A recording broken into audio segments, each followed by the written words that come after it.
Bonjour, bonjour à toutes. Comment il est? Toujours avec grand plaisir et contentement d'Anker que nous retrouvons à nous aujourd'hui pour un rogaï zef, comme on a dit, un rogaï zeu. Alors pour ça, il va falloir nous des tomates, des oignons, il faut nous du sel, du piment, sans oublier l'ail. Alors nous va commencer par hacher les oignons. Le rogaï zeu que m'y fait là, c'est pour 3 personnes, hein, ça t'y mange bien, pour 2 personnes est largement suffisant.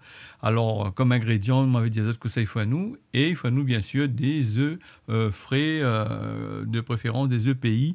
Des œufs, ils sortent dans la cour, mais difficile quand même, comme il a trouve ça. Hein. Mieux va acheter, l'obligé d'acheter dans les supermarchés, sinon ça, dans les petits bazars, ils vendent à nous les œufs. Donc, nous va commencer par hacher, nous va hacher les oignons, nous va hacher les tomates finement. Alors, quand on a fini hacher les tomates, ben voilà la présentation hein, des épices. Oignons, l'ail, tomates et aussi piment, sel et l'ail. Alors, c'est un plat, ils ne mettent pas le thym en dedans. Certains, ils peuvent mettre le thym. Si ils ont envie de mettre le thym, ils mettent le thym.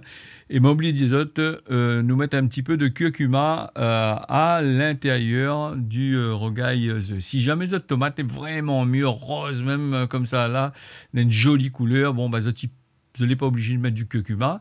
Et si vous utilisez du curcuma, essayez de trouver un curcuma à pays, un bon qualité. Ils vendent dans des bons endroits, puisque dans les autres places, dans les grands supermarchés, tout ça, ils vendent de qualité. Nous ne connaissons pas où ça y sort, hein, les pas à La Réunion la plupart du temps.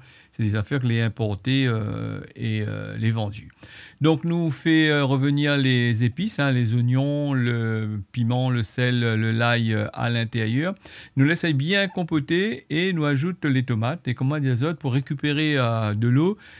Nous mettons la couverture, nous couvre la marmite et nous récupérons la buée clé en dessous du couvercle.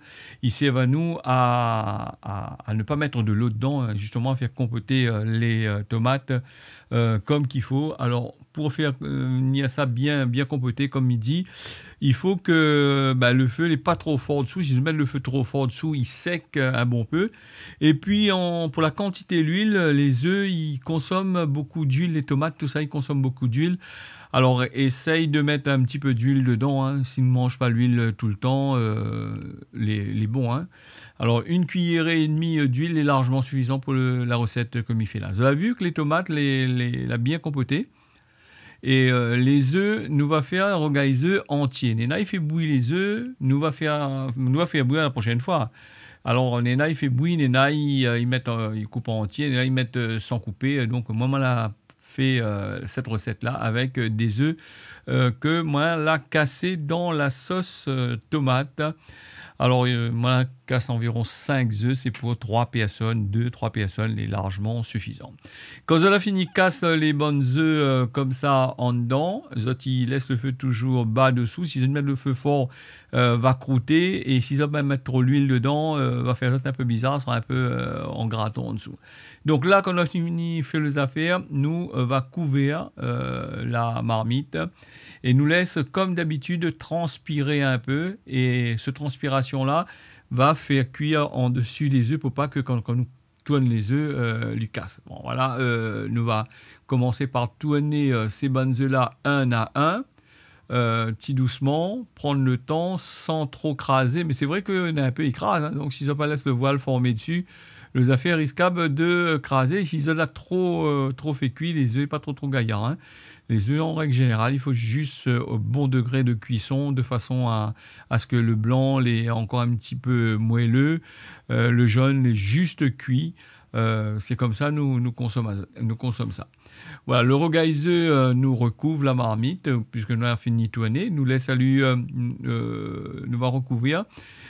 Et nous laisse à lui transpirer en dessous petit doucement de façon à ce que lui continuer à cuire dans sa sauce.